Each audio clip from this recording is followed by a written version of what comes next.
Bismillahirrahmanirrahim. Assalamualaikum warahmatullahi wabarakatuh. Terima kasih atas kesempatan yang telah diberikan kepada saya.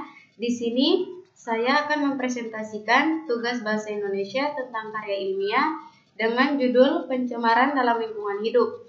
Perkenalkan, nama saya Nurmia, Program Studi Matematika, Fakultas Sains dan Teknologi, Universitas 19 November Kolaka, Kampus B, Buton Tengah. Pengertian lingkungan dan pencemaran lingkungan hidup. Lingkungan adalah kesatuan antara abiotik serta biotik. Abiotik merupakan kumpulan-kumpulan benda mati dan di dalamnya terdapat komponen seperti udara, air, cahaya matahari, tanah, suhu, dan lainnya. Sedangkan biotik yaitu kumpulan benda hidup yang mencakup dekomposer atau disebut pengurai, konsumen, dan produsen.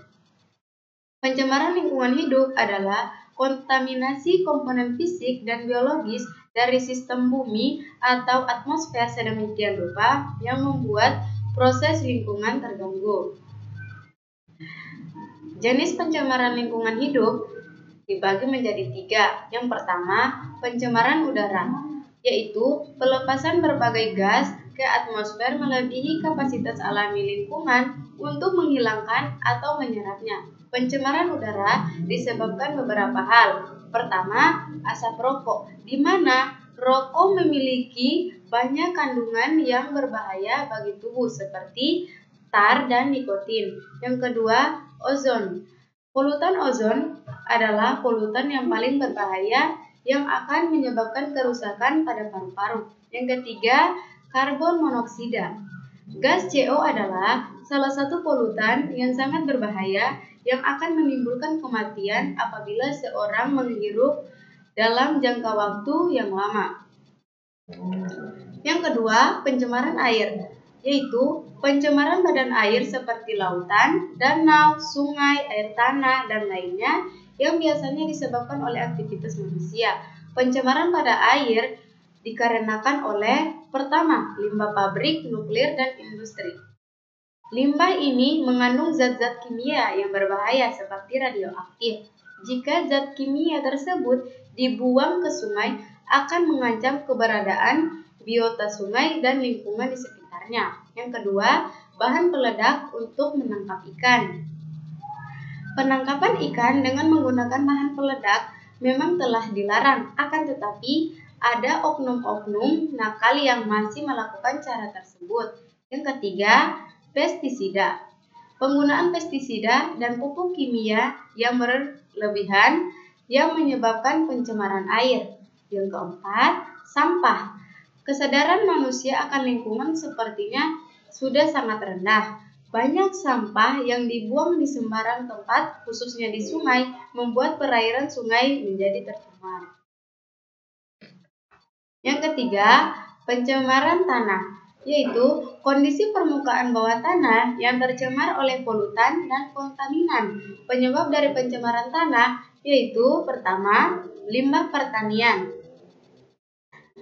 Penggunaan pupuk dan pestisida yang mengandung banyak bahan kimia mengakibatkan rusaknya jaringan-jaringan tanah sehingga tanah menjadi tidak subur. Yang kedua, bencana alam.